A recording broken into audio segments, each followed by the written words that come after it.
अब हम स्टार्ट करेंगे ज्योमेट्री का पार्ट 2।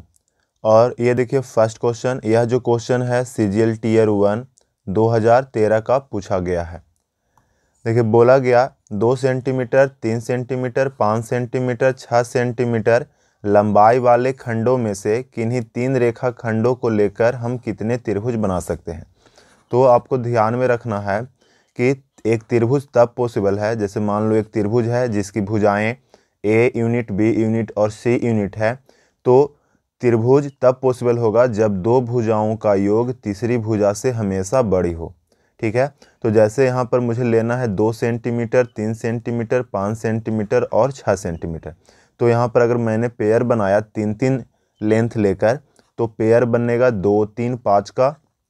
ठीक है, फिर एक छोड़िए 3, 5, 6, 3, 5, 6 का, फिर 3, 6, 2 और साथ ही बनेगा 2, 5, 6। और इसमें अब हमें करना क्या है कि दो साइड को जोड़ेंगे और अगर वह तीसरा से बड़ा हो गया तो हम बोलेंगे कि वो त्रिभुज पॉसिबल है। तो अगर फर्स्ट वाले केस में देखें तो यहाँ पर 2 और 3 को जब हम ऐड करेंगे तो ये 5 के इक्वल है। अगर ये 5 से बड़ा होता तो ट्रायंगल पॉसिबल होता, तो फर्स्ट वाला केस नहीं होगा। सेकंड वाला अगर देखें तो 3 और 5 को अगर हम ऐड करेंगे तो यह 6 से बड़ा होगा, तो यह वाला केस पॉसिबल है। अगर हम थर्ड ऑप्शन देखें तो 2 छोटा वाला को आपको ऐड करना है, अगर वो बड़े वाले से बड़ा हो गया तब ट्रायंगल पॉसिबल होता है। तो यहाँ पर 3 है और ये 2, 3 और 2 को अगर ऐड करेंगे तो थर्ड साइड यानी 6 से यह छोटा है, यानी इस केस में ट्रायंगल पॉसिबल नहीं होगा। अगर हम ये फोर्थ ऑप्शन देखें तो ये है 2, 5, 6। यहाँ पर 2 छोटा वाला साइड यानी 2 और 5 को अगर हम ऐड करेंगे तो थर्ड साइड 6 से बड़ा है, तो यहाँ पर ये वाला केस पॉसिबल है। तो कितने ट्रायंगल पॉसिबल हो गए, तो एक ये 3, 5, 6 और एक 2, 5, 6, यानी क्वेश्चन नंबर 1 के लिए टोटल 2 ट्रायंगल पॉसिबल है, यानी ऑप्शन नंबर सेकंड। अब हम लोग देखेंगे क्वेश्चन नंबर 2, और यह क्वेश्चन CGL Tier 1 2012 में पूछा गया है। बोला गया कि त्रिभुज ABC में AD है जो एक माध्यिका है और AD जो साइड है वो BC का हाफ है, और एंगल BAD 30 डिग्री, और आपसे पूछा जा रहा है कि एंगल ACB का वैल्यू क्या होगा। तो सबसे पहले तो हम ट्रायंगल ABC बनाएंगे। तो यह हो गया ट्रायंगल ABC, A, B और C, और बोला गया AD है जो BC का हाफ है। तो सबसे पहले हम AD माध्यिका खींच लिए, और माध्यिका क्या होती है, तो वो लाइन जो सामने वाले साइड को 2 इक्वल पार्ट में डिवाइड कर दे। तो माध्यिका होने का मतलब BD का जो लेंथ है वो DC के इक्वल होगा। और इस एक रिलेशन दे रखा है कि जो AD जो है वो BC का हाफ है। तो देखो BC का हाफ तो BD हो गया और साथ ही DC, और यह जो AD है वो भी BC का हाफ है। तो हम लोग बोल सकते हैं कि BD is equal to DC is equal to AD। तो यह AD भी आपका इक्वल हो गया। और angle BAD is equal to 30 degree. Angle BAD यह वाला पार्ट है, यह एंगल वो है आपका 30 डिग्री। आपसे पूछा जा रहा है ACB क्या होगा, तो ACB यानी ये वाला एंगल क्या होगा ये बताना है आपको। चलिए, तो आपको बस ध्यान में रखना है कि किसी भी ट्रायंगल में अगर 2 साइड इक्वल हों तो इक्वल साइड के सामने वाला जो एंगल होता है वो इक्वल होता है। तो यहाँ पर देखो ये वाली साइड और ये वाली साइड अगर इक्वल है तो इसके सामने का एंगल यह और इस साइड के सामने का एंगल यह, दोनों आपस में इक्वल होंगे। तो यही केस हम यहाँ पर यूज करेंगे। तो यहाँ पर देखिए कि BD साइड और AD साइड एक दूसरे के इक्वल है। तो BD साइड के सामने वाला एंगल अगर 30 डिग्री है तो AD साइड के सामने वाला भी एंगल 30 डिग्री होगा। ठीक है, चलिए अब हम सेकंड पॉइंट ये ध्यान में रखेंगे कि किसी भी ट्रायंगल में 2 इंटरनल एंगल का सम तीसरे एक्सटर्नल एंगल के इक्वल होता है। मान लो कि यह वाला एंगल X है और यह Y। ठीक है, तो ये X इंटरनल एंगल है और ये Y इंटरनल एंगल है, और ये थर्ड एंगल हो गया, थर्ड एंगल का ये एक्सटर्नल एंगल। तो यह जो एक्सटर्नल एंगल वो होगा वो X + Y। तो यही केस हम ट्रायंगल ABD में यूज करेंगे। तो यह एक internal angle 30 degree, second internal angle 30 degree, तो थर्ड का जो एक्सटर्नल एंगल होगा वो हो जाता है 60 डिग्री। 30 + 30 60 डिग्री। अब हम चलेंगे ट्रायंगल ADC में। अब आपको ध्यान में रखना है कि किसी भी ट्रायंगल में तीनों एंगल का जो सम होगा वो 180 डिग्री। अब यहाँ पर देख लो कि एक एंगल 60 डिग्री है, तो बाकी जो दो एंगल बचा वो 120 डिग्री होगा। ठीक है, कैसे? टोटल होता है वो 180 डिग्री, इसमें से एक एंगल आपका 60 डिग्री है, तो जो बाकी दो एंगल बचा वो होगा 120 डिग्री। पर यहाँ पर हम क्या देखते हैं कि AD का जो साइड लेंथ है और DC जो लेंथ है वो एक दूसरे के इक्वल है। तो हम बोल सकते हैं कि AD का जो सामने वाला एंगल, ये जो एंगल C है, और CD का जो सामने वाला एंगल, यह एंगल आपस में इक्वल होंगे। तो जो 120 एंगल, ये फ़िलहाल के लिए मान लो ये अल्फ़ा है और ये बीटा है, तो हम बोल सकते हैं कि अल्फ़ा प्लस बीटा है जो 120 डिग्री, और साइड इक्वल होने से अल्फ़ा है जो बीटा के इक्वल होगा। तो हम बता सकते हैं कि अल्फ़ा और बीटा एक दूसरे के इक्वल होंगे और दोनों 60-60 डिग्री के इक्वल होंगे। तो यहाँ पर पूछा गया था आपसे एंगल ACB क्या होगा, तो ACB, तो एंगल ACB कहने का मतलब एंगल बीटा, और बीटा का जो वैल्यू है वो होगा 60 डिग्री। तो क्वेश्चन नंबर 2 के लिए करेक्ट ऑप्शन होगा ऑप्शन नंबर 4। अब हम देखेंगे क्वेश्चन नंबर 3, और यह क्वेश्चन CGL Tier 1 2012 में पूछा गया है। देखिए यहाँ पर बोला गया कि 72 वर्ग सेंटीमीटर क्षेत्रफल वाला त्रिभुज ABC का केंद्रक G है। ठीक है, तो चलो हम फिगर बनाते हैं। एक त्रिभुज है, यह त्रिभुज हो गया त्रिभुज ABC, और इसका केंद्रक G है। और केंद्रक होता क्या है, तो मीडियन का इंटरसेक्शन पॉइंट। तो मान लो कि यह एक मीडियन है, नाम रख लिए AD, सेकंड मीडियन हो गया आपका BE, और थर्ड मीडियन हो गया CF। और ये तीनों मीडियन जिस पॉइंट पर एक दूसरे को इंटरसेक्ट करते हैं वो वाली पॉइंट सेंट्रोइड होती है। चलिए आगे AD BE CF उसकी तीन माध्यिकाएं हैं, तो यहाँ पर हमने माध्यिका तीन माध्यिका ड्रा कर लिए हैं। अब आगे त्रिभुज BDG का क्षेत्रफल क्या होगा, BDG यानी ये वाले पार्ट का एरिया क्या होगा। तो आपको ध्यान में रखना है कि इस केस में जो ट्रायंगल का एरिया होता है वो 6 इक्वल पार्ट में डिवाइड हो जाता है। अगर हम इस पार्ट का एरिया देखें तो वो हो जाएगा 72/6, और 72/6 का जो वैल्यू है वो होगा 12। तो क्वेश्चन नंबर 3 के लिए करेक्ट ऑप्शन होगा ऑप्शन नंबर 1। अब हम लोग देखेंगे अपना नेक्स्ट क्वेश्चन, क्वेश्चन नंबर 4, और यह जो क्वेश्चन है वो CPU 2012 में पूछा गया है। यहाँ पर बोला गया त्रिभुज ABC का केंद्रक G है और AG का जो लेंथ है BC के इक्वल है, तो आपसे एंगल BGC का वैल्यू क्या होगा वो पूछा गया। तो यहाँ पर देखिए सबसे पहले एक ट्रायंगल ABC बना लेंगे। तो यह हो गया ट्रायंगल ABC, और इसका केंद्रक G है। तो केंद्रक G होने का मतलब कि अगर हम A से G होकर कोई रेखा खींचे, जैसे मान लो एक हम AD लाइन खींचे, तो AD लाइन अगर G से होकर गुजरा है तो AD लाइन इस ट्रायंगल का मीडियन हो जाएगा, और मीडियन होने के कारण BD और DC एक दूसरे के इक्वल हो जाएंगे। अब यहाँ पर बोला गया AG का जो लेंथ है वो BC के इक्वल है, तो AG का जो लेंथ है वो BC के इक्वल है। तो मान लो कि BC का जो लेंथ है वो 2x यूनिट माने, तो BD हाफ होने के कारण ये x हो गया, और DC भी BC का हाफ होने के कारण यह पार्ट भी x हो गया। और बोला गया कि जो AG का लेंथ है वो BC के इक्वल है, तो अगर BC का लेंथ 2x यूनिट है तो AG का लेंथ, यह जो लेंथ है वो हो गया 2x यूनिट। अब आपको एक पॉइंट ध्यान में रखना है कि यह एक ट्रायंगल है, ट्रायंगल का यह मीडियन, तो मीडियन को जो सेंट्रोइड है वो 2:1 में डिवाइड करता है। यह वाला पार्ट 2 यूनिट और नीचे वाला जो पार्ट है वो 1 यूनिट हो जाता है। तो यहाँ पर देखिए अगर AG का लेंथ 2x यूनिट, तो ये जो GD है उसका लेंथ x यूनिट हो जाएगा। ठीक है, चलिए अब आपसे पूछा गया एंगल BGC क्या होगा, तो एंगल BGC यानी आपसे यह वाला एंगल पूछा गया। तो यहाँ पर देख क्या रहे हैं कि जो BD का लेंथ है वो DC के इक्वल है और साथ ही GD के इक्वल है, तो यह कुछ ऐसा फिगर बन गया।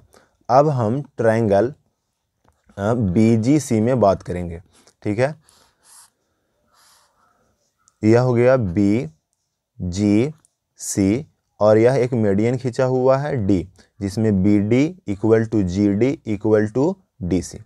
ठीक, तो हम मान लिए कि यह वाला एंगल अल्फ़ा है, तो इस BD साइड के सामने वाला एंगल अल्फ़ा, और चूंकि BD है जो GD के इक्वल है, तो GD के सामने वाला जो एंगल होगा वो भी अल्फ़ा होगा।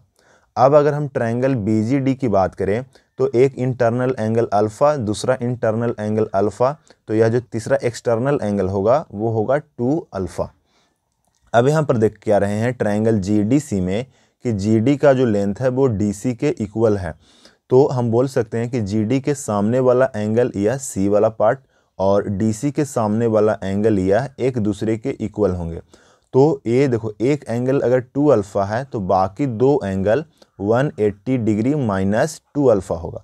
पर यहाँ पर क्या है कि दोनों एंगल एक दूसरे के इक्वल हैं, तो हर angle 180 minus 2 alpha divided by 2 के इक्वल होगा, यानी 90 माइनस अल्फ़ा के इक्वल होगा।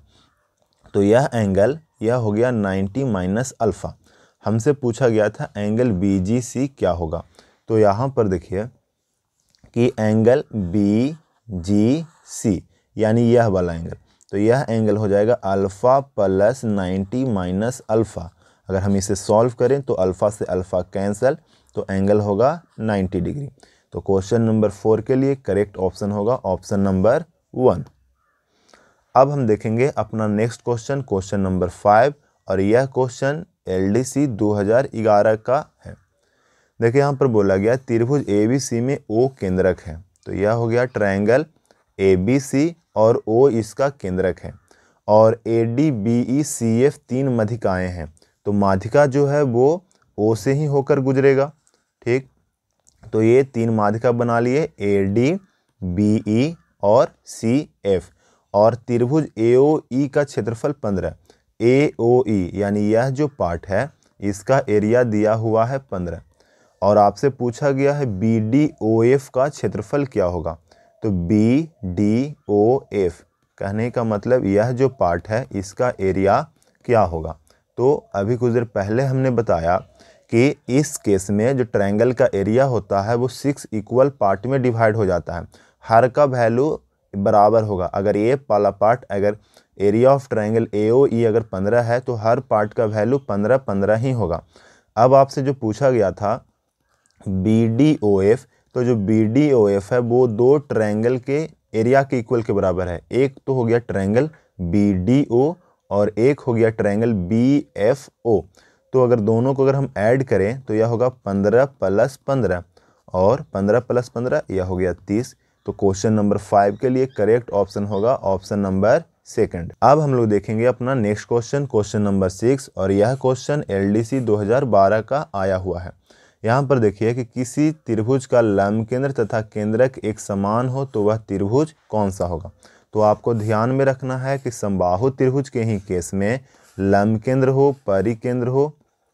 ठीक है, जैसे इस त्रिभुज में अगर ये एक समबाहु त्रिभुज है तो उसमें सेंट्रोइड, ऑर्थो सेंटर, सरकम सेंटर, इन सेंटर चारों का चारों सेम पॉइंट पर होते हैं। ठीक है, तो इस क्वेश्चन नंबर 6 के लिए करेक्ट ऑप्शन होगा ऑप्शन नंबर 3। क्वेश्चन नंबर 7, एक त्रिभुज में यदि 3 शीर्ष लंब बराबर हो तो वह कौन सा त्रिभुज होगा।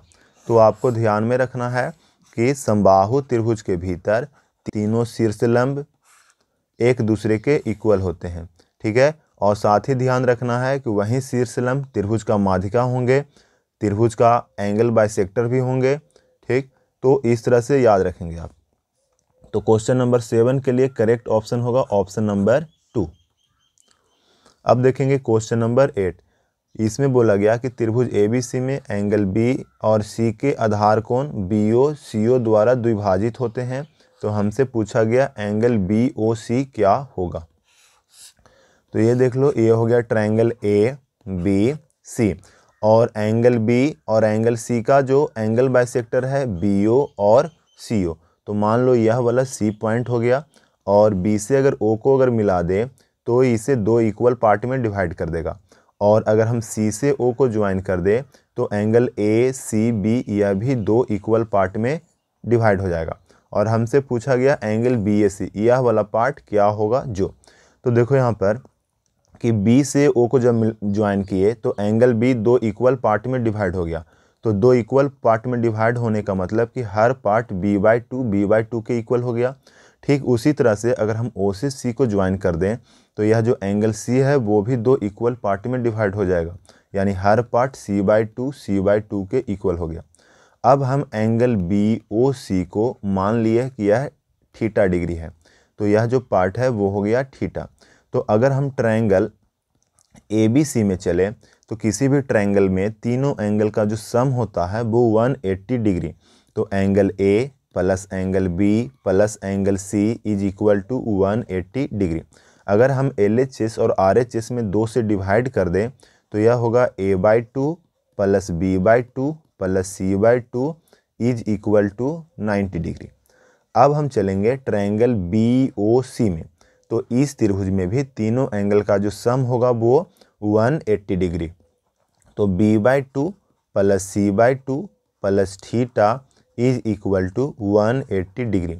अब हम इक्वेशन नंबर 1 से यानी इस फर्स्ट वाले से B/2 प्लस C/2 का वैल्यू इस इक्वेशन में पुट करेंगे। तो अगर हम इसे अगर ऑब्जर्व करें तो यहाँ से B/2 प्लस C/2 का जो वैल्यू है वो होगा 90 माइनस A/2।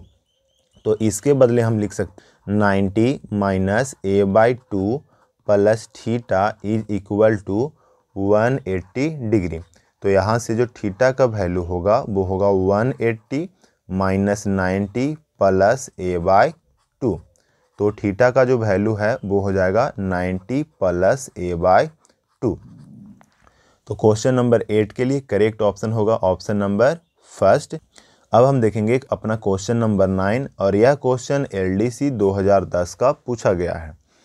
यहाँ पर दिया हुआ है त्रिभुज ABC में AB का साइड लेंथ 3 है, AC का साइड लेंथ 4 सेंटीमीटर और एंगल A का जो एंगल बाइसेक्टर AD है जो BC को D पॉइंट पर मिलता है। तो पूछा जा रहा है कि BD और DC का अनुपात क्या होगा। तो एक ट्रायंगल बना लो, ट्रायंगल ABC। अब आपको दिया हुआ है कि AB का साइड लेंथ 3 सेंटीमीटर, तो यह 3 यूनिट हो गया और AC का जो साइड लेंथ है वो 4 सेंटीमीटर है।